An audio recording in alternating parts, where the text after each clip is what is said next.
Frank and Don with us to discuss Dias. And the great thing is, and what I love about you, Frank, is like, I've never seen him play. I've never heard of him. Do you want me to lie? Is the WhatsApp message you sent to me. And this is the thing, isn't it? Because he is a bit of an unknown.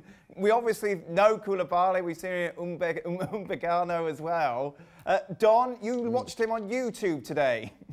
I did, because I commentated him on the Champions League a couple of years back, and I just had to try and refresh my memory on the player that I watched.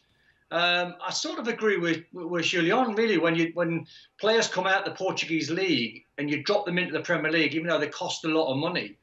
You know, it's not easy. It's not like you look at the size of the transfer fee and how well he's been doing and then say, right, can you come and start for Man City, by the way, and can you come and keep clean sheets? I mean, Sebastian Coates was...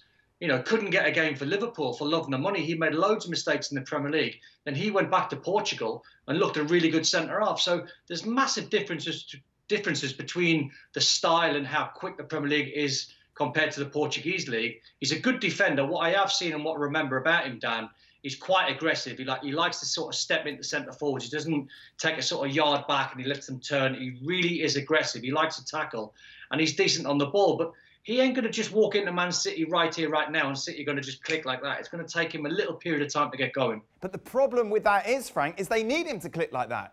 We saw how vulnerable they were at the back against Leicester. They need somebody to come in and just hit the ground running. But this guy is going to be very much under the microscope for such a big transfer fee and such expectations. And given, as Jules rightly said, he wasn't the #1 target. Well, we're going to give a chance to the product, as we said. You know, maybe he's going to click like that. And but you're right, it's an emergency. Manchester City desperately needs a very, very good central defender. So maybe he is. We're going to give a chance. I don't know him, and I have to be honest, that's true. Never heard of him, never seen him playing, you know, because I watched the Premier League, the Bundesliga, the Liga, the League One, the Calcio, but never watched the Portuguese Championship, and I didn't follow Benfica in Champions League. So it's hard to have an opinion with him. So I don't want to be disgraceful. I don't want to be critical. I'm going to say maybe because Guardiola and all the scouts, they know football, they find the pearl.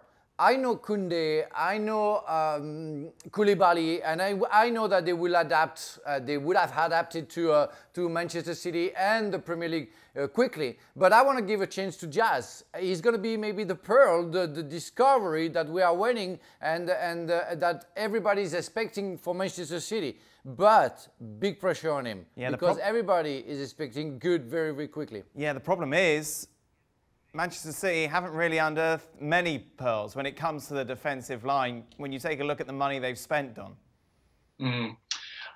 Yeah, I mean, listen, I don't think the Jimenez transfer was ever going to happen, so I'm not quite sure that he was fourth choice because I think Atletico Madrid were demanding about 120 million euros, which City were never going to pay.